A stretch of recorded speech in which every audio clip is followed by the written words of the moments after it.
you know, Joe? I don't know nothing. What you know, Joe? Good morning, Vikings fans. Greatest podcast music ever. Sorry, go ahead. Stepped on your touchdown. No, but it's true. It applies so deeply that I'm almost offended by it. This is Morning Joe's, the fixed audio edition. I apologize for last week. We had some technical difficulties, but I do believe we ironed those out. As usual, all signs point to me in the fault department. Speaking of me, that's a good segue. I am Joe Johnson, owner of PurplePTSD.com, VikingsTerritory.com, and PurpleTerritoryRadio.com, here with the formerly muted Joe Oberly, who is the editor of the Purple Territory Media Network. I would like to say that last week was an accident, but I think subconsciously I just wanted to dominate the entire show, and so that's actually good because, as the song says, I don't know nothing. So. We're almost to real football. It feels like we have the first preseason game on Friday. I did my weekly appearance on KLGR Radio's The Scoop, which is a radio station out of Redwood Falls, Minnesota, and I just like an hour ago actually, and I mentioned that I felt like it was good scheduling on the NFL's behalf. Not that people wouldn't be interested in preseason in general. I've always been a huge preseason nerd myself, but having the Saints just feels like there's going to be a little bit more passion, perhaps on the fan side more than the player side, wouldn't you say? Because of the matchup? Well, just that and how much we hate the Saints. Yeah, that's what I think this is a great opening preseason game for that reason. Unfortunately, I worry about how much we're going to get of the starters. I'm not as big a preseason Rube as others. I definitely see there's things you can get out of it. I like watching into the second half. By the time the fourth quarter starts, I'm thinking, okay, these guys aren't going to make the team, and I kind of check out a little bit. But there's some battles for this in this camp, and there's some things to watch throughout. And I think especially with the quarterback situation, it's going to stretch into the fourth quarter. Whereas you're going to want to stick around and see that. I wrote a story this week kind of previewing the preseason, and I talked about that. I mean, there's enough stuff going on that I don't think you can just check out, because there's going to be some things they're going to be looking at. And I think watching what they do and how much people play is really going to start telling us signs what the coaching staff is looking at, what they're thinking about, and what they're going to do going forward. Definitely. There's also some former Viking intrigue there. There's a handful of players that are on the Saints. It almost feels like a Vikings-Seahawks situation where they're just a lot of castaways from the Vikings are now playing for the Saints. Ironically, Joe, I just sorry to jump in, but I was just driving here on the way home from somewhere, and I was listening to Zimmer on the radio, and they reminded us about how much he and Sean Payton are friends, despite all the stuff that's going on here, all the intrigue. These guys coached together in Dallas a long time ago, and they're very good friends. They're good competitors. Zimmer was saying how his daughters babysat Peyton's kids, or vice versa, or something like that, and how they go out to dinner and all this stuff. And so they are good friends and intense competitors. So that brings a little bit more to it too. It's I find it really interesting. It dawned on me, they really scooped up a number of former Vikings, didn't they? Holy buckets. That can't be a coincidence, really, based on what you just said. I think that not so much that Zimmer might have told him things that he's taking advantage of, but more so that maybe he respects Zimmer's and Spielman's eye for talent on a level that he thinks that, well, these guys must be good if Zimmer liked them. Some of them bother me a little bit more than others, and I also don't know really how to feel about Zimmer being friends with Sean Payton. I loathe that guy.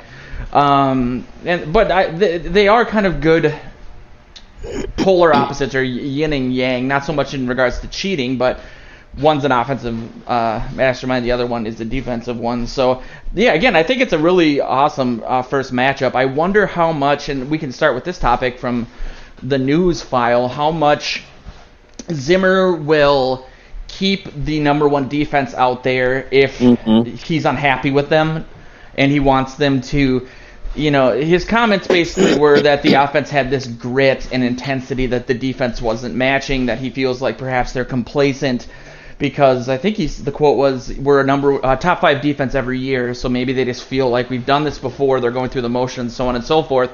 I think the start to last season is still fresh in Zimmer's mind, and he realizes how important a strong start from this defense is, so he might keep them out there a little bit longer to send that message through. That's a good point. That was the first question out of the gate this morning in his last press before he leaves for the game, and he did say that they had responded to what he said. He says, I've been around these guys for 6 years, and they know me, and they know when I want to see more out of them, and when I need to put the pedal down a little bit. And he said, like one of the players said, the coach is usually right. So he said they responded well, and they've since stepped it up. And it also comes, it's probably true. There probably is a little complacency there. They know the defense. Most of the guys know the defense. Only the young guys are learning it. And on the other side of the ball, the offense has got another new offensive system. They've got another new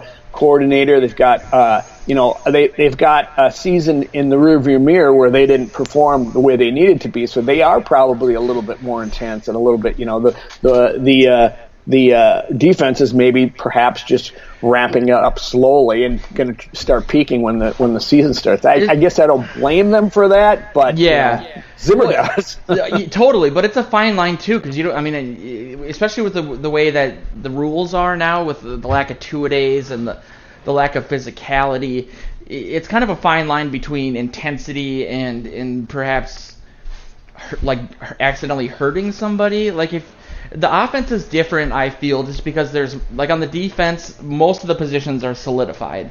The offense has some newer guys on the line. You have newer guys at the tight end position. You have a bunch of guys fighting for the third, fourth, and fifth wide receiver position. So you're going to have more intensity because guys are kind of fighting for their lives a little bit. Yep. But so when you have all these starters, veteran starters on defense, it's hard to balance complacency or intensity with that, because you're thinking, okay, these guys know they have a position, they're just kind of getting the rust off, but they're not like taking guys' heads off either. And I know that's not what Zimmer meant, but it's just hard to delineate, figure out how to better do that without that turning into maybe harder hits or running faster. But I think we've talked about this for sure on the show before. And a point that I wanted to make about Zimmer saying that to the media, there was a lot of people online kind of saying Zimmer, he shoots off at the mouth about his players. These things should be internal. The Ricky Ellison situation, and I think we both agree on this, that Zimmer it wasn't a slip of the tongue. I think it's more of a logical, okay, I've said something to them, it didn't work, so now if I go to the media, I know they'll get peppered with questions and they'll maybe take it a little more seriously. So I think the media aspect of it is a little bit more of a logical, final move for Zimmer to get his point across, as opposed to some emotional slip of the tongue that he regrets, I guess, if I'm making any sense. I would tend to agree with that. I'm not sure that I'm completely down with the whole idea of airing any dirty laundry in the media, even though as a member of the media you like when he does that. But I think we did talk about it last week. The best, maybe I think it is contrived on his part to some degree, and maybe it's if he's not reaching him one way, he's trying another. So there it is. Just so he doesn't. I mean, he's gone too far before. I know that he really ticked off some players with Anthony Barr a few years back, and he's done it in other. You mentioned Red Ellison, that whole thing, but. Sherry Floyd even I felt was kind of bad just because it was his nerves were severed, but I think no one knew that at the time, so it was more of a he's taking too long to come back sort of thing. Yeah, you wonder if it's Nick Easton thing as well, because he went and got a different a second opinion on his injury, whatever it was, and then ended up having surgery and missing all of last year, and now he's gone. So who knows if there was some bad blood there as well. But Zimmer, I think he's a bit old school, and when he likes, rub some dirt on it and get back out here. But he also knows he's also a modern day coach who understands too. So maybe he's trying to walk the line the best he can, and that's the case. You touched on something earlier when you're talking about getting fired up and hard hits, and we might see them. I had this very ugly feeling on the way here to this deal. I was thinking, listening to them, and they're talking about Teddy. I said it would break my heart if someone hit Teddy and hurt him. Yeah. And ended his career. And I thought, God, I bet you these guys it would break their hearts as well, because they're all good friends with him. So you wonder if subconsciously they won't they'll treat him like he's got a red jersey on, and the Vikings will get their hats handed to him. You just slicing and dicing. That is going to be a really interesting dynamic. It is. It's emotionally for fans. I mean, there's this huge contingent of people who just on an emotional level love Teddy and have refused to let that whole situation go. You still hear people talking about it. I think it was Sean Borman, the managing editor of Vikings Territory, like 2 weeks ago, that put out a tweet that was basically like, newsflash, Teddy hasn't been on the team since this date. Like, I understand people love him, I love him too, but can we just talk about like reality for a second? It's almost like the never Trumpers. It's like the always Teddies. I'm not that bad, but I have these feelings. He was the greatest guy, and the team loved him. And these guys are human. You've got to give the players some opportunity to still be friends with the guys they do. And I think the fans fell in love with him too. I'm not saying I did have a thought. I said, where would we be if that injury had never happened? Would Teddy just be slicing and dicing for the Vikings right now? And last year he would have just been on an ascent from that wide left field goal where they should have won his first playoff game to where he's considered one of the top quarterbacks in the league. But boy, that's not the way it happened. And there is some regret there. I feel it. I sense it, just because you love cheering for players who are great people, and there has never been a bad word said about Teddy. Was he good with the media too, like open and engaging and all of that? He was open, and he would answer your questions. He was very nice, very congenial, but he was very I can't think of the word, but he knew what he was doing, so he wasn't giving up very much at all. Well coached in the marketing realm. Yeah, not so much that. He was just really reserved and not effusive in what he said, and kind of quiet, and careful. He was careful, so he never gave you. I mean, when Case Keenum came out there, you might get a little something from him. There was a little bit of an edge to him, and you never know if you might get something. And there are other players that they might not necessarily cut open a vein, but will say something once in a while. Teddy was pretty conservative and reserved in what he said. I mean, and he was not going to make any gaffes in front of the media. And as someone that you're sitting out there asking him questions, you like to have both. You like to have a nice guy, but you also like to have him, say something really juicy that you can take and run a story. Give you a little bit of meat. I've said this before on the show, but I should put this out there because we have a lot of new listeners every week, thanks to iHeartRadio. One of the main reasons that I started the site was I was really a big Vikings Redditor from before Favre came. That's where I kept my eye on all the Favre stuff, because I was 6 blocks away from Winter Park at the time working, so I was waiting to go over there. So I was there a really long time, and I was kind of combative in regards to my takes or arguing with people, so I was getting run out of there anyway. But one of the bigger things that was kind of me versus Reddit, or the site versus Reddit, was the Teddy thing. And my take was, I think, relatively measured, but anyone that has followed Vikings online, anything, Twitter or Reddit, they'll understand how this works. My point was that he wasn't elite, but he had the potential to be. But the take was that he was already basically up in the upper echelon of quarterbacks, and I just felt like he didn't have the right deep ball. I know when we interviewed Tommy Kramer at the Mermaid that time, in between him singing country songs from start to finish, he talked about Teddy's throwing motion and how he kind of had not really like a Vince Young sidearm, but enough of a sidearm to where he wasn't getting air under the ball for deep balls, and that's why him and Mike Wallace never clicked, so on and so forth. The day that he got injured, I wrote an article about Teddy. I think the headline was "I'll admit it, Teddy is the future or the franchise" or something. And it was jinxed them. I know. It was based on the last 2 preseason games. He was just like dropping dimes everywhere.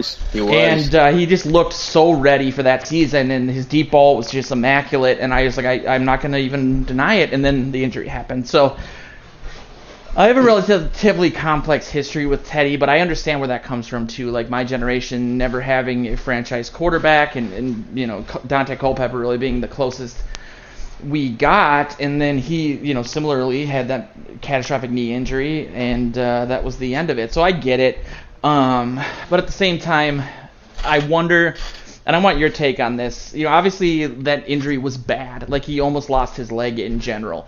But do you think there's any, outside of him rehabbing that, like there's any reason why he isn't starting in the league right now?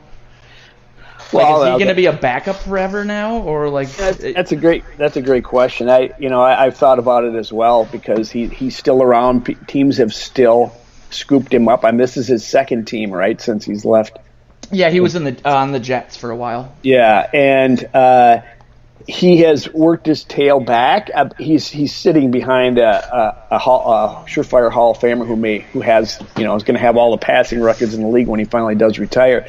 So I think that's the only thing from him having a really level crack at starting down there. And in fact, Zimmer mentioned that in his presser. He said that Sean Payton says Teddy's great. He's playing well, and everything's going good with him. So I think they also have that gadget quarterback, that Joe Taysom Hill.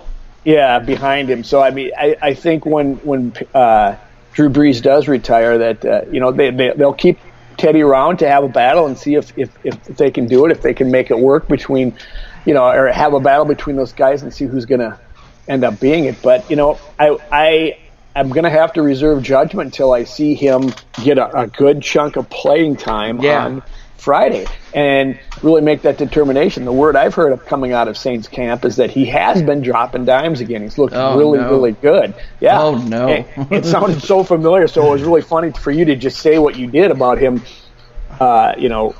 before he got injured, because that's exactly the way he was described down there. So, and it will be bittersweet. There'll be part of me that says, yes, good for him. He's a great guy if he's all the way back, and bad for us that he's not in a uniform. So can you imagine the shitstorm that will come on Vikings internet next week if Cousins has one series and is bad, and then Teddy has like 4 touchdowns? Ugh. God. Good for him. I could also foresee a situation where if he has a strong preseason and a team like the Vikings in 2016 has some sort of injury that they might give up the farm to trade for Teddy as the starter. Wouldn't that be something? Assuming that they're like, if I don't know, someone gets hurt, Russell Wilson or something. But good for him. I've never had any. I'm sorry to answer your question. I think there's a shot that he could start in this league again. You just wonder about his ability is the biggest thing.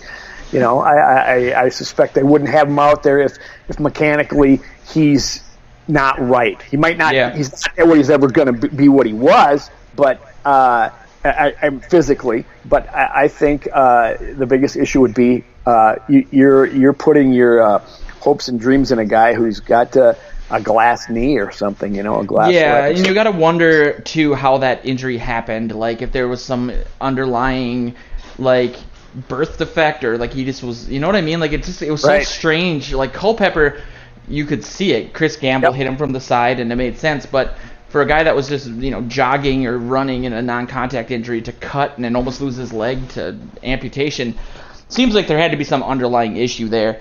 Speaking of injuries, Aviante Collins was carted off the field, and everyone held their breath earlier this week. It seems like the team is being relatively coy about his status. It sounds like he'll be back, but they haven't said when. They haven't really said, what happened, but it sounds like it's a day-to-day thing, maybe? I don't know if you've heard anything different. I think the only thing I read somewhere was that they believe what they found out is that he avoided a major injury, and it might be day-to-day, but I shouldn't say. I don't have it in front of me, and I may be misspeaking, but I thought that's what I read. The other key that I would think, they haven't signed a tackle behind him, have they? I mean, they haven't gone out. They haven't gone out and backed it up. So I mean, that's always a key there. If they go and grab somebody off the waiver wire or grab somebody that's sitting at home, then they need the depth and they're not counting on them. So I think it's a good sign, perhaps, that if they haven't done that maybe they're thinking he is going to return. Yeah, I know they signed that veteran corner whose name both escapes me and I cannot pronounce. Bene Obenajibara. Yeah, that's you nailed it. But yeah, I felt which makes you concerned about the depth at the defensive backs that they went out and did that. So yeah, that's a major concern. I mean, I know Holton Hill's been able to practice, and I believe will be able to play on Friday, but that's a concern. Mike Hughes' recovery is a concern. It's just amazing for how much they've invested in this defensive backfield, how thin it is just based on that. Yeah, and Holton Hill's gone for 8 games, but with anybody that sits out 8 games, it's probably 1 or 2 more before he's really up to speed. So essentially, give him a 10-game suspension, because until you're back up playing a game, you're not ready for game speed. So it's like he'll come back at that point, but I don't think he'll be as good as he was last year until he gets back into it. It's a shame. And he showed the ability to fill in at a decent level, but he also showed some, he got picked on early by Aaron Rodgers, I believe, and that touchdown was scored on his first play, and then after that he kind of got it together. So he seems like a guy that needs that time. I know the Vikings, they signed an offensive guard, that's who I was thinking of, Samoan guy, Tiano Pupin Gatoa, but he's not a tackle. So there you go. So yeah, we'll see. I'm a little bit worried about the corner position, but another position that at least is interesting, and that I think the Vikings releasing the depth chart, I think is kind of a starting point. There's not a lot to derive from that outside of Treadwell's status on the team, which we'll get to. But I'm getting a lot of conflicting reports out of camp for the backup quarterback spot. And I know you touched on this in your article, so I'll just kind of put this question out there and get your take on it. It sounds like Mannion started slow, but is looking really good. Reed Johnson, who owns Purple Rain News, who covers a lot of stuff for Vikings territory and Purple PTSD, compared him to Case Keenum in an article yesterday, basically saying that he could be the guy coming off the bench, God forbid, knock on drywall. So they can't give him the whole offense then? Just kidding. I knew there was a reason. You're my mentor. And then, so I'm hearing Mannion's having this super strong camp, but then I'm also hearing that Jake Browning is just, speaking of dropping dimes, he's got this big arm and he's been doing really, really well. And so I hear from some people that maybe Browning could end up with the backup spot, which I find really hard to believe. I would assume that the Vikings will go into games with 2 quarterbacks, Mannion being the one, and then Browning will be like the practice squad guy, with Slaughter being the odd man out. Is that your take on it, or? Well, based on what, and what I put in my piece, this is more just hearsay.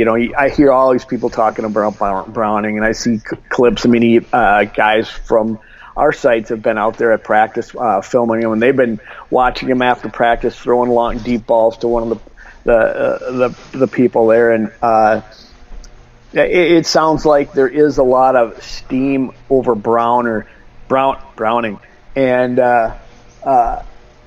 if you were to bet now, based on what we saw in OTAs when Slaughter was sitting on the sidelines holding the clipboard while the other guys were getting their looks, I'd say yes. But you know that they know what they have in Slaughter, and they need to see these other two guys in depth, before they can make an educated decision. If I were to hold a gun to me today, I would say it was just as how you would say it, because they've had Slaughter on the team for 3 years. This is his third year, and he hasn't progressed past the developmental stage. He has not gotten on the field in a regular season game. I don't even think he's been active. I'm not sure. Maybe that's wrong. Maybe somewhere along the line he has a game, but there's something holding him back. So if somebody all of a sudden starts grabbing eyes and flashing a little bit and shows this promise, and Browning had a great college career until he got injured and going into his senior year. So they're going to give him a huge look, and I think Manning's going to be your backup because of his experience playing in the league. So definitely, I think it's important to look at what you just said. I think if not for his senior year and the injuries, that he could have been a top, at least got drafted top three. Well, yes, but like a top 3 round type guy. I mean, he brought Washington to the college playoff his junior year, if I remember correctly. Like, they were super good. I think they lost one game, and he had incredible stats. And then things kind of went sideways. If he would have declared, he would have had a better chance after that season. But I think they really do also like having a fresh guy every once in a while, like Heineke, who's shown some value, at least in Carolina.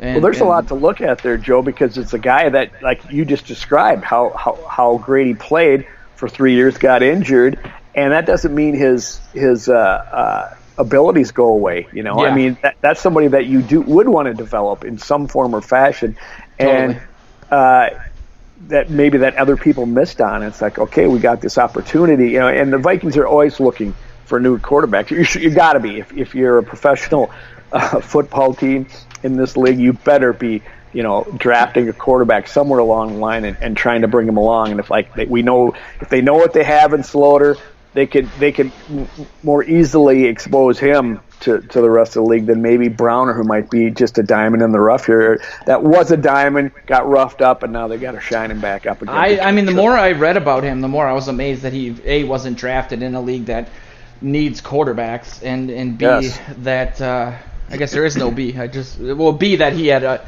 really high ceiling. He definitely has a much higher ceiling than Slaughter, and it just feels like a Spielman thing to do. Too, he always has that guy, but I do feel like he has the higher ceiling of any of the guys that they've had. I know, like Heineke was a fan favorite because he had that missile of an arm, and it sounds like Browning has a really good arm, but also that he has the other pieces that you might need. So who knows? I mean, Cousins' contract is up after next year. You never know. But I'm a little excited to see him actually play. I think I don't think it's hyperbole to say that this might be the most interesting camp of my life. Like, just in terms of the quality of players and who they're going to take. And, I have a really strong feeling that when the Vikings make their moves to try to clear waivers to get guys on the practice squad, that we're going to end up losing 5 or 6 guys. It stands to reason that. Yeah, that's a good point. It stands to reason with the way the Saints poached players in free agency from this team, that they know what they're doing in drafting some players, and there's some value here. So, that could very well be. They could lose some guys at the bottom end of their roster as well. I totally stole your take from last week, which was in terms of the wide receiver 3 position, which you covered in your article as well. It's a great article. People should check it out. It's on Vikings territory. You touched on this component, but you didn't put this take in there, even though we talked about it last week. The argument about Laquan Treadwell, cutting him and eating the $3.5 million dead cap, or keeping him. And I think the way you put it was that basically, if you keep him and you pay him that amount of money, it's like basically dead cap money anyway, because he's not going to contribute, and then you're going to miss out on that whoever that roster spot would have been for otherwise. So you might as well just kind of bite the bullet, do it now, and then you can keep a guy like Badette or Brandon Zylstra if you like what he does on special teams. And then let Treadwell go, which would be an astonishing failure for Treadwell, by the way. Right. If you're keeping him just because your ego says we draft him in the first round and you got to give him another shot, then that's a wrong move. You know, you've got to really weigh what you're going to get out of him and what you're paying for and what you're giving up. And if that roster spot becomes more valuable than the five or the 2 or 3 snaps he gets per game. It really is. You can get it from somewhere else. And I would say his days are numbered here, but I don't know. There's the way it looks with the depth chart and all the reports coming out of camp are that the third spot is BB's basically. You have Jordan Taylor, who, I think BB being the third guy dictates what happens at 4 and 5, assuming they keep 5 and not 6. BB's a smaller guy, but he's really quick. He's got incredible moves, good hands. Like, apparently, this level of route running that the league has never seen before. If you listen to Adam Thielen or other people, but he's only 5'9". So then you look at a guy like Jordan Taylor, who has reportedly been failing to get separation even against 2s or 3s. But you put him in, you could look at it almost as using BB between the 20s. Assuming you start at the 25, right. 20, and then you bring Jordan Taylor in as a mismatch against a linebacker. Then you have 2 tight ends out there. So you have like 3 guys that are 6'5" or above, which is incredible to think about.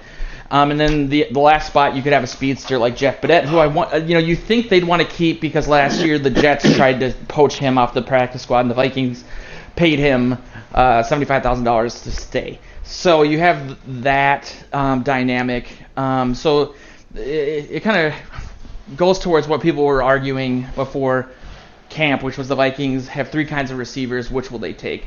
A possession guy, BB. A size guy, Taylor. And then a speedster down the field guy, Badette. That seems to make the most sense. Yeah, I do think that Taylor benefits from being known by the assistant head coach. And, yes. And he knows what he's got there, and they want him for some reason. I didn't see a lot out of him during OTAs. Of course, he was new here, so he didn't have that benefit as some of the other guys like Badette and BB had. So I have to see more of him before I'm sold, but I suspect the coaches know more than me. I don't know. News flash that might be true. and so I'm going to give them the benefit of the doubt. They've got him at second on the depth chart for a reason. So, and the thing you didn't mention about BB, when you list all his attributes, is Don BB comes from a legacy of some of his lineage has made the greatest play ever in the Super Bowl. So I mean, he's got that going for him. So if he can just be like his dad and make that's all. No pressure. Just come through in the Super Bowl. That's all we need. Yeah. And you know the play I'm referring to, right? Of course, the greatest play was ever. His dad the tight end in the 49ers? No, he played for the Bills, and the Bills were getting rocked by the Dallas Cowboys. And Leon Lett scooped up a ball and was running to the touchdown, celebrating. And Don Beebe came from the length of the field and knocked it out of his hand before he went into the end zone. It was meaningless play in a blowout game, but it was the greatest thing because I'm a grumpy old man that doesn't like people, celebrating their stuff until they've done it. It was just awesome. It was great. Yeah.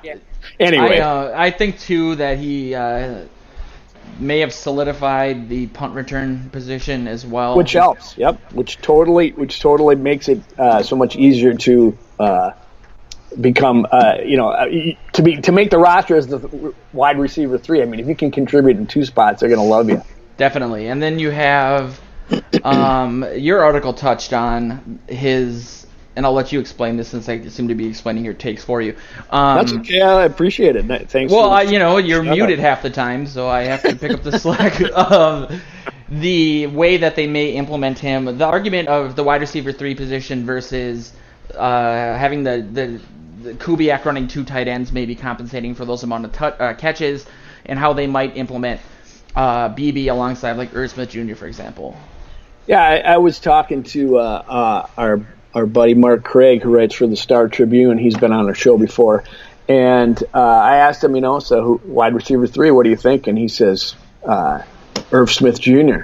He says, that guy's skill set and the way they love to use 2 tight ends in this, apparently Kubiak does, he's going to get a lot of playing time. He says you don't need a 3rd receiver, then you would see that they won't have as many 3 resets and more double wideouts with him and Kyle going down and 11 versus 12 offense or whatever. Exactly, and then you slide in when you do need a 3rd receiver, someone go on the slot or someone to run a great route on 3rd down or something. You get a sure-handed BB who is going to get open because he's so dang quick, and he writes his precision on route running is just going to get him open, and it's someone that Kirk Cousins can rely on. On top of that, he's got the good hands. He is a smaller guy. One shot across the middle, and he'll be sitting on the sidelines, sniffing whatever those things they break in front of your nose, But smelling salts / methamphetamines. But all of a sudden it made sense to me. I said, God dang, that makes sense. Why wouldn't you do that? Because then you've got more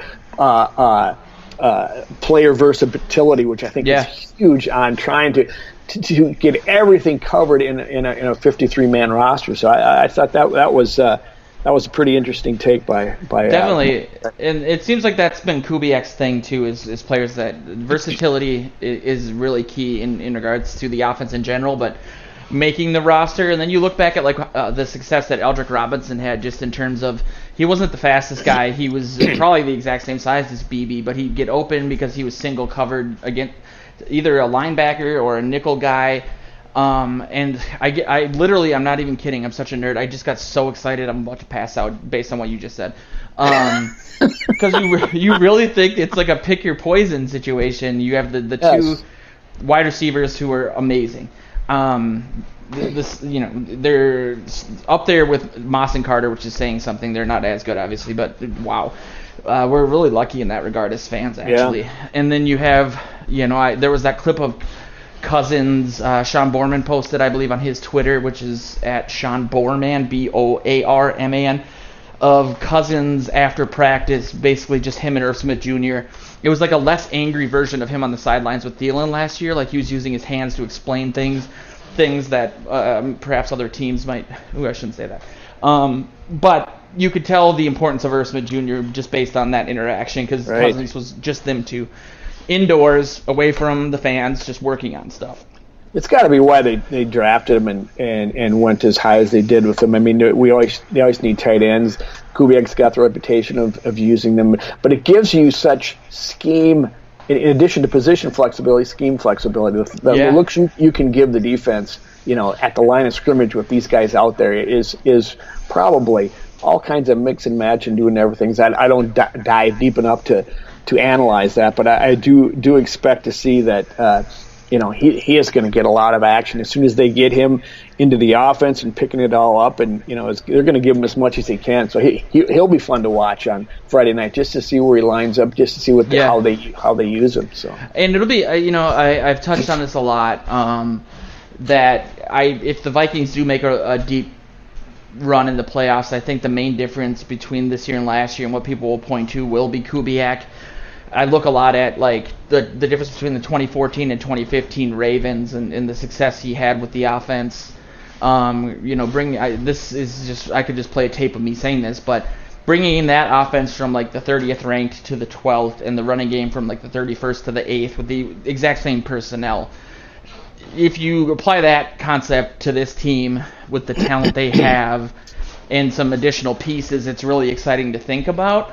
But I also feel that in looking at Kubiak's history, he tends to lean on tight ends that again, can do multiple things. So he'll take a more versatile tight end in that one that can block but also catch over one that might be just a pure pass catcher. So I have a feeling by the end of the season, this might be Kyle Rudolph's last season with the team. The contract certainly implies that. At least they can walk away without any damage, which is unfortunate because he's a huge leader on the team, but he's not known for being versatile at all. So we'll see how that plays out. But I could really see that even Tyler Conklin maybe stepping up a little bit. We're going to need him to. The biggest concern for me, obviously, is David Morgan. We haven't seen him yet, and we really don't even know what's going on to a huge degree. I think he had some kind of off-season issue or surgery. I can't recall, but he never. It was reported as some sort of knee cleanup, like they were just going in and taking out cartilage, and they said he'd be ready by the start of camp, and clearly that hasn't happened. Never saw him step on the field in OTAs. You haven't seen him yet out at TCO, and it's like that. He's a huge part of that offense. Now, maybe if the offensive line is better, they aren't going to need as much, help as blocking tight ends, and they're going to do more with pass receiving tight ends. I don't know, but it would be nice if that was the case. But definitely, we want to see Morgan back out there because he always came through. Generally, always, I don't know what his target to catch ratio is or catch targets. I think it's always been pretty good. He doesn't get that many targets, but when he's throwing the ball, he usually comes up with it and does a nice job. Yeah, I mean, I know everyone is kind of harping on Kyle Rudolph for having a down year last year, but he did catch 80% of the balls thrown his way, which is astounding. Exactly. So, I'm not ready. I'm going to go on the record and say I'm not ready to say that this is his last year yet. I know the way the contract is. I totally agree with that take. And the fact that they drafted Irv Smith and they've got Tyler Conklin and all this, but it all depends on the cap and how tight it is next year, and it's probably going to be. But I'm not ready to give up on him yet. I think he's the kind of guy that Zimmer really likes. In addition to what he does on the field, but in the locker room. I think Zimmer's shown that too, that he values that. That's kind of an off the field determinant of guys sticking around. I think that was a big part of. It's a big part of Anthony Barr's appeal, on top of the fact that he basically does everything you could ever ask a linebacker to do. Looking at the depth chart, Irv Smith Jr. Actually, he is listed second, I believe. I'm going to double check. For some reason, I thought he was listed third. I know that I had read he was second or third or fourth at times during camp. Mm-hmm. But it's a really hard position to acclimate to as well. And I'm not one of those people. And I've said this before too, but I was really surprised by a lot of the people coming out of the woodwork during the whole Kyle Rudolph contract will they, won't they thing, which dominated the offseason for a couple weeks, that were really anti Kyle Rudolph. I kind of thought he was universally beloved. No, Irv Smith Jr. is second. Conklin is third. I like him. I understand that he's not Gronk and he doesn't break tackles, but he's reliable and he can, if you throw him, 80% of the time he'll freaking score a touchdown. You can't get mad at that. 2 years ago, he's the leading touchdown scorer on the Vikings. So he's in the top 3 tight end wise statistically for touchdowns and amount of receptions. So for Vikings history. No, just the last 2 seasons for all tight ends across the NFL. Oh, wow. Fantasy-wise, he's not going to get you... he didn't break 40 yards last year. I think that was the gripe on people. But the point, long story short, is Rudolph is totally a product of what you ask him to do. So correct. Outside of blocking, but if you threw him the ball 100 times, he would catch the ball 80. You know what I mean? Yep. So if he's not catching touchdowns, that's a scheme thing or a larger issue, I guess. But he comes through when you call on him. I think it was 2 or 3 seasons ago when he had all those touchdowns, we didn't have the Diggs and Thielen as we know them now. You know what I mean? Right. So it's just I don't understand. It's really easy to grab. It's easy to grab one thing that you don't like about him and use that and as your anchor and then say get rid of him. And it's easy to do that. If you've got to look at the whole player and the whole contribution, which you're kind of you just did in your description of him. So I would say and I think he suffers too as with his size. He reminds people of Gronk or who's the guy Travis Kelce. Exactly, and who are huge, flashy players, and even bigger. I mean, Gronk is huge out in New England because the rest of their receivers have not been as good. Yeah. This cat, Kyle Rudolph does what you give him in an offense that has 2 Pro Bowl receivers on it. Yeah. So and Gronk retired at 29. So what does that tell you? Exactly. Yeah. You got to put it all in perspective, and you got to take the whole thing in, and before you start calling for somebody's head. You're not going to hear me doing that. So I was a little surprised from the depth chart, and this ties into the game on Friday, where Drew Samia was ranked in regards to the right guard position. I was surprised that I wasn't. I guess obviously Josh Klein's going to start. They brought him in, free agent. It was one of those who has the higher ceiling, lower floor situations. But in my mind, I always thought the season would start with Klein and they would transfer it over to Samia. But it sounds like Danny Isidora is having an amazing camp. A lot of the flashy highlights that Alexander Madison had, the big runs that he had were through holes you could back a truck into, courtesy of Danny Isidora, which I can't remember if he was injured last year, but it makes me wonder why the team. I think he was. Wasn't he? Yeah. I think he was. I thought he was. But it sounds like he's having a good camp, which is amazing. I mean, to have depth at any position on the line at this point was exciting outside of the left tackle position, I guess. So it'll be interesting to see how that line gels. They're going up against Sheldon Rankings, who had 8 sacks last year as an interior defensive lineman. He's kind of a rising star in the league. I'll be interested to see how Garrett Bradbury does going up against him, how he does kind of running and managing the offensive line. They're implementing a different kind of zone blocking than they're used to with Rick Dennison coming in. So, it's the preseason, so it's not like you're going to make any determinations one way or the other for the long term, but I think, what are you looking for as things you can check off to say, okay, they had a decent day, I guess? Well, that's an interesting thing, and that's the one thing about the first preseason game of any season is that we're all jacked up. We're all fired up to see. We're all tired of, as much as the players are tired of hitting their own players at practice, the fans want to see the team against somebody else, And so we all get fired up, and then the starters play one series, and they go put on their hats. So I don't know how much I'm looking forward to see.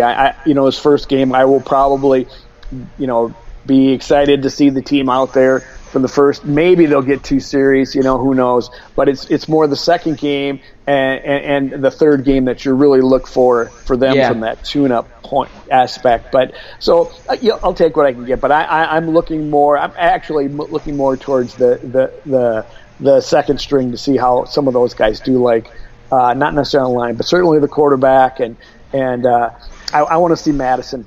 I've been jazzed on him since I saw him in OTAs, and I think he's exciting. I think he's going to be a great backup. I'm hopeful that he gets some playing time this year, and not because Dalvin Cook is injured, but because they're a nice 1-2 punch, and so I'm excited about that. I do want to see maybe on those first couple of series that Kirk Cousins has a pocket to throw from, and that he might even throw some passes. So hopefully it's an extended series and they go down to score. But to answer your question, I'm not putting a lot on the first string in this first game. Yeah, I as long as there aren't a lot of like delay of games or false starts, I think I'll be happy.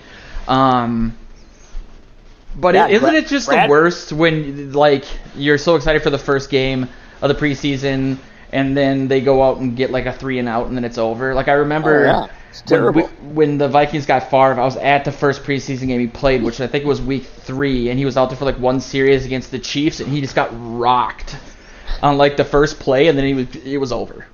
No more Favre. That one I get, Joe. That one I get. It just was oh man, that was so. I completely forgot I was at that game. That was actually really cool to say that I saw the first snap that Favre had. Yeah, Zimmer's the kind of guy though that will, if he's not happy with what he sees, he will throw him back out there and say, "Okay, guys, if you aren't going to get a little bit more intense here and be on the spot and do what we want to see out of you, then you got to go show me again." So I've seen, like last year, I felt like a few guys on the defense were out there into the second half in the second game, and because you could just tell Zimmer was pissed. But yeah, from the offensive line, I have a lot of faith in Bradbury. I think having Elflein next to him is tremendously important, like just helping with all the calling of the formations and so on and so forth. But yeah, like you said, Alexander Madison. I'm super excited about him. I feel like there hasn't been a lot of talk about Dalvin Cook, just in general. Everyone's kind of laser focused on a few different position battles, and I feel like my knuckles are bleeding from the amount of wood I've been knocking on during this show. But it would be fun to see him come out and just light things up. I've seen a few articles saying that he could be a dark horse candidate for rushing leader this year. But the plan was for Bradbury to open these huge holes, and so it'd be nice to see that against a relatively stout defensive front from the Saints, I guess. But we'll see. You make a good point about that they're executing well and they're getting off on the snap count, and Bradbury's doing what he's got to do, because the only thing I heard from him earlier in camp was that he's got to make sure to make the right calls, and because when it comes down to it, those are on him. Kirk can come out and see something different, maybe change something, but that's what he's got to get used to, and that's what he's focusing on. So you want to see that out of him, and I'd love to see him open some holes and just because we know the passing game is going to be pretty decent if they protect him, and you'd like to see. God, I don't even know if I'd put Dalvin Cook in there. I know. Start. I know, and he's the type of guy that they say one of those gets lathered up. Right. AP style. The more runs he gets, the better he is. Runs between the tackles. That'd be fun. I don't want to sound unrealistic and because I was gonna say I'd love to see some play action, but if they're out there for one series, I can't force everything into one thing. Even though I've been playing Madden with the computer on watching them beat the computer in preparation for this, but that'd be decent running to set up play action in general would be great. The only other thing that I think is important, and it's not the best way to end the show, but you're speaking of conflicting reports. Some of the special team stuff has been in the kicking game has kind of been all over the place. Dan Bailey's had a bad day, and then he's had some great days, but they were saying the bad days are holder based, and then Matt Weil has had some good days, but he's also struggled a little bit. For a minute, I thought they might try to replace him, just because the list of people trying out for holder was as long as the people trying out for punt returns. I think they had Linval Joseph out there. I think that was just a joke, but still. So it'll be interesting to see just in general. Hopefully they'll make some field goals. The punting won't be a complete nightmare. We touched on this earlier, but having a semi-decent punt return game is important just because of how important Sherrill's was the last couple seasons. And so we'll see. I'm just a little worried about kicking. That's great. Linval Joseph can't get on the field because he had 2 off-season surgeries, but he's out there holding for the snap, right? It makes complete sense. Yeah, that makes total sense. That'd be the most Vikings thing ever if he somehow tore the stitches in his shoulder. Right. So yeah, we'll see. It'll be an interesting game. I do want to highlight that we will be doing a live chat on both websites, starting about an hour before the game.